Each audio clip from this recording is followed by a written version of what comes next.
नमस्कार नमस्कार। आओ बच्चों आओ, बोलिए क्या कैसे आना हुआ आपका आज।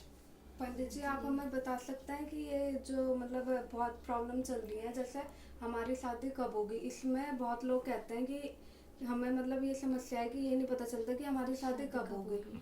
तो आप हमें ये बताइए कि जैसे यूथ में चल रहा है, जैसे आजकल बहुत लोग कहते हैं कि हमें बिल्कुल भी पता नहीं चलता कि हमारी शादी कब होगी। तो आप हमें ये बताइए कि हमारी शादी कब होगी और हम कैसे पता लगा सकते हैं इसका। ठीक है, मैं आपकी बातों को बताता हूँ। आप शादी के बारे में जानना चाहती हैं। हाँ जी। ठीक है, मैं आज आपको बताता हूँ। मैं पंडित ब्रजभूषण शर्मा आप लोग को पूरा विश्लेषण करता हूँ विस्तार से। ठीक है बेटे, आप मेरी ये वीडियो को देखना। मैं अभी यह वीडियो बना रहा हूँ, तो आप निश्चिंत रहिए, मैं इस बारे में आपको पूरी डिटेल बताऊँगी। आप बैठिए, मैं बताता हूँ। आपके सहारे और लोग का भला भी हो जाएगा। फिर कोई जरूरत पड़ेगी मैं आपको बुला लूँगा। ठीक है, आप बैठिए, आप जाके बैठिए। दोस्तों, ये समस्या इन बच्चों की ही नहीं, आज ये समस्या हर परिवार की, हर व्यक्ति की बनती जा रही है। शादी शादी शादी, क्योंकि इस परिवार बिखरते जा रहे हैं और इनके सब का कारणों के पीछे हमारा समाज का भी बहुत बड़ा हाथ है। हम जैसे जैसे अकेले होते गए और हमारे परिवार बिखरते गए और हमें इन सब समस्याओं का सामना करना पड़ा। पहले हमारा संयुक्त परिवार होता था। हर रिश्ता, हर व्यक्ति, हर चाचा ताऊ बहन भाई, हम मिलके उस रिश्ते को कायम करके हम एक अच्छा जीवन जीते थे। लेकिन आज भाई भाई के साथ नहीं है। आज हर व्यक्ति के दो बच्चे होते हैं। चाचा है तो बुआ नहीं, बुआ है तो चाचा नहीं। इस मीन्स रिश्ता एक ही रह गया। आज बच्चे पढ़ाई के लिए, एजुकेशन के लिए बड़े दूर दूर चले जाते हैं। जब एजुकेशन पढ़ के आते हैं तो उनकी उम्र काफ़ी निकल चुकी होती है, और जब उम्र निकल चुकी होती है तो कॉलेज में पढ़ते हैं तो उनकी भाई दोस्ती हो जाती है और वो शादी आज लव मैरिज कर देते हैं। क्योंकि लव मैरिज के पीछे उनको आधार मालूम नहीं होता। बच्चों को जब आधार मालूम नहीं होता और जब रिश्ता हो जाता है तो उसमें परेशानी इसलिए आती है, ना तो लड़का लड़की के बारे में कोई जानता है और ना लड़की लड़के के बारे में कोई जानती है। और फिर आगे चल के उनके विचारों में परिवर्तन आता है तो फिर शादी में डिस्टरबेंस आता है। तो फिर वो आने वाले 10-5 सालों के अंदर फिर उनके बीच में मन मुटाव होता है। तो उनके रिश्तों को बचाने वाला कोई नहीं होता। उनके रिश्तों को बचाने वाला कोई नहीं होता, कोई बीच में मध्यस्थता भी नहीं कर पाता। और वो कहते हैं कि मैं जो कर रहा हूं मैं ठीक कर रहा हूं। इस कहने के कारण उन लोग का रिश्ता टूट जाता है, परिवार बिखर जाता है, बच्चे का जीवन खराब हो जाता है। अब बात पूछी थी इन बच्चों ने कि शादी कब होगी, मैं उसके बारे में बता रहा हूं। शादी कैसे निकाली जाए। दोस्तों, मैं पंडित ब्रजभूषण शर्मा, मेरा ब्रज फ्यूचर पॉइंट है। मैं एस्ट्रोटॉक पे भी काम करता हूं। मेरे आप चैनल पर जाइए, मेरे चैनल पे 750 वीडियो डली हुई हैं। आप वीडियो देख के आप ज्योतिष सीख सकते हैं। दोस्तों, पैसा ही सब कुछ नहीं, इंसान और इंसानियत बहुत बड़ी चीज है। अगर आप ये चाहते हैं कि हमें इससे बारे में बताऊं तो थोड़ा सा आप मेरे चैनल पर जाकर प्रकाश डाल सकते हैं। मैं न्यूमरोलॉजी भी पढ़ाता हूं, ज्योतिष पढ़ाता हूं, वैदिक पढ़ाता हूं, लाल किताब पढ़ाता हूं, रेमेडी बताता हूं। अगर आपको जरूरत है तो आप मेरे से संपर्क कर सकते हैं, मेरी क्लास में आ सकते हैं। अब एक व्यक्ति मेहनत कर रहा है, मेहनत करने के बाद भी कामयाब नहीं। एक व्यक्ति बिना मेहनत के सब कुछ ले लेता है। इसके पीछे भी कर्मों का आधार होता है, मैं आपको बताना चाहता हूं। अब हम टाइम वेस्ट नहीं करते क्योंकि वीडियो थोड़ी लंबी हो जाती है। यदि आपको मेरी वीडियो अच्छी लगती हैं, मैंने अपने चैनल पर डाल भी रखी है, तो कृपया मैं आपसे एक इच्छा रखता हूं कि आप उसे लाइक और सब्सक्राइब करें। इसके पीछे एक ही उद्देश्य होता है, लोग जाने और हमारी जो इंफॉर्मेशन है समाज के हर पार्ट से पहुंचे। दोस्तों, मेरी कंसल्टेंसी का चार्ज मात्र 1100 रुपए होता है, जबकि लोग 5-5 हजार 5100 रुपए भी देने को तैयार होते हैं। लेकिन मैंने सोच रखा है मैं सबके काम आ सकूं। मैं उसके अंदर 5 तरीके से कुंडली देखता हूं और उसकी एक भाग्य दर्पण नामक कुंडली बना के पीडीएफ फाइल 300 पेज की कुंडली भी भेजता हूं, मात्र 1100 रुपए।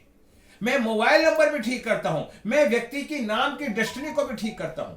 जब ये सब चीज ठीक हो जाती है तो व्यक्ति का जीवन अच्छा और मधुर और सुगंधित हो जाता है। अब दोस्तों, मैं आपको शादी के बारे में बताना चाहता हूं, जो मैंने हमारा टॉपिक था। दोस्तों, मूल्यांक और भाग्यांक के बारे में जानना चाहता हूं। दोस्तों, व्यक्ति के साथ क्या वो है, इसके अंदर रूल रेगुलेशन में बताता हूं। यदि किसी भी व्यक्ति की कोई भी तारीख है, जैसे कि मैंने ये लेके चला 15/2/2011, XYZ कोई भी तारीख है। अब कहेंगे इस बच्चे को 14 साल के बच्चे को या 12 साल के बच्चे को शादी की क्या जरूरत है। हम यहाँ शादी की जरूरत नहीं बता रहे, हम शादी का तरीका बता रहे हैं, शादी कैसे देखनी है। बहुत लोगों के मेरे पास सवाल आए, पंडित शादी कब होगी, कैसे होगी। आप परेशान ना हो, खुद शादी को देखने का तरीका ढूंढे, थोड़ा सा कॉन्फिडेंस लाए।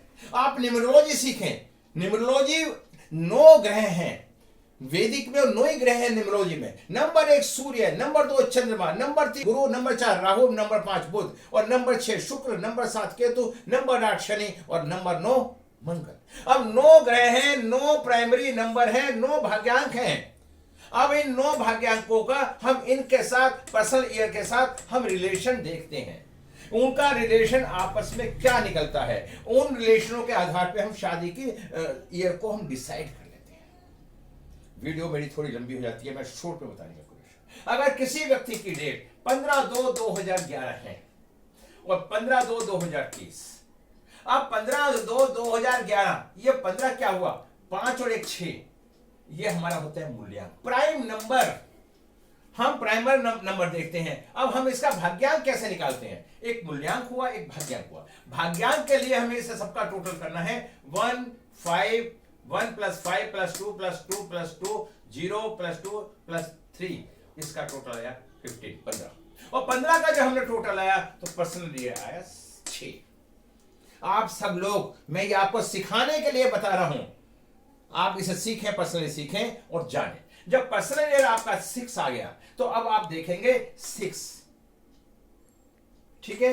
अब प्राइमरी नंबर इनका 6 आया, इनकी जो मैरिज होएगी वो अगर जब पर्सनल ईयर 1 आएगा या 2 आएगा या 3 आएगा या 5 आएगा या 6 आएगा या 8 आएगा, इनमें से कोई भी पर्सनल ईयर आएगा उसमें उसकी शादी होगी। पर्सनल ईयर निकालने के लिए हमें क्या करना है, हमें डेट ऑफ बर्थ और मंथ और ईयर जिस ईयर में हमें देखना है, हम 2023 में देखना चाहते हैं और किसी की इसी डेट को ले लेते हैं हम 15/2/2011, 1 और 5 6 और 2 8 और 2023 क्या आया 15, 1 5 और 1 6, पर्सनल ईयर आया 6। और ठीक है, ये मैंने आपको देख के सारा का सारा आपको विस्तार से बताया। अब दोस्तों मैं बताता हूं, अब किसी का व्यक्ति की पर्सनल ईयर प्राइम नंबर जो होता है, प्राइम नंबर जो मैंने आपको बताया वो किसी का है 1।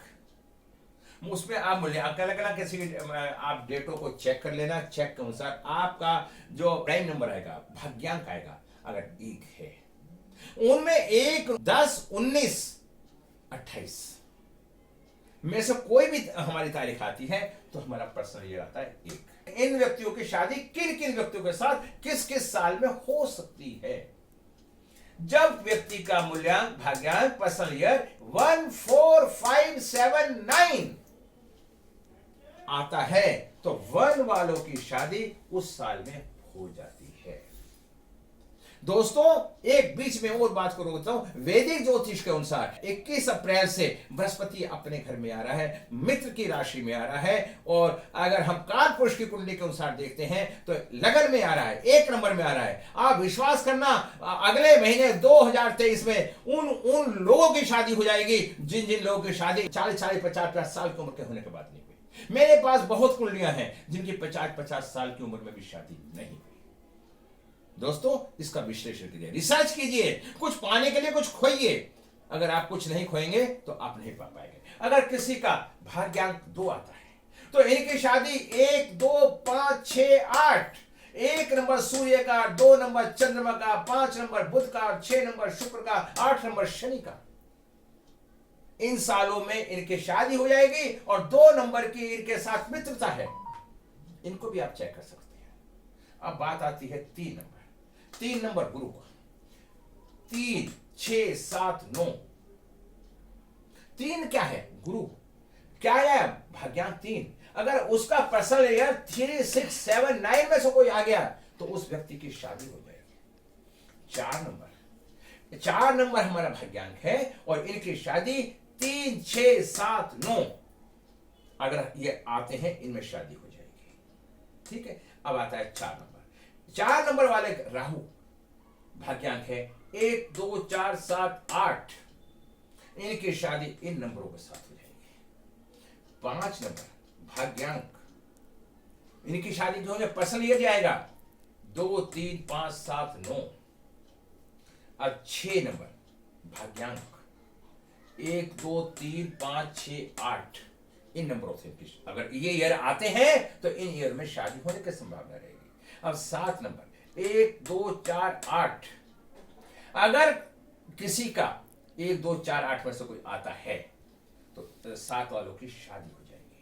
अब 8 भाग्यांक 1 2 4 6 8 इन लोगों की शादी 8 नंबर वालों की शादी 1 2 3 4 6 8 में से कोई ईयर आता है तो इनकी शादी हो सकती है। 9 नंबर मंगल भाग्यांक 1 2 3 5 6 1 2 3 6 7 में ईयर आएगा, प्रश्न ईयर आएगा तो उनकी शादी हो जाएगी। दोस्तों मैंने आपको पूरा विस्तार से बताने का प्रयास किया। अब मैं आपको फिर एक बात बताता हूं, शादी के लिए हमें कुछ टोने टोटके उपाय भी करने चाहिए, हमें रत्नों पर भी ध्यान देना चाहिए और हमें न्यूमरोलॉजी का भी ध्यान देना चाहिए, हमें अपने एनर्जी को भी ठीक करना चाहिए और अपने व्यवहार को भी ठीक करना चाहिए। ये तो एक साइंटिफिक तथ्य है। अगर हम अपने नेचर को भी ठीक रखेंगे तो हम जीवन में कामयाब होंगे। दोस्तों मैं पंडित ब्रजभूषण शर्मा, मेरे यहाँ पे एस्ट्रोलॉजी पढ़ाई जाती है, कंसल्टेंसी होती है। अगर किसी की शादी नहीं हो रही है तो आप मेरे से कांटेक्ट कर सकते हैं, मेरे नंबर से कांटेक्ट करें, मैं बताने का प्रयास करूंगा। मैं ये भी बताऊंगा कि लव मैरिज होगी या अरेंज मैरिज होगी, मैं ये भी बताऊंगा कि शादी रुकेगी या नहीं रुकेगी, शादी 1 होंगी या 2 होंगी।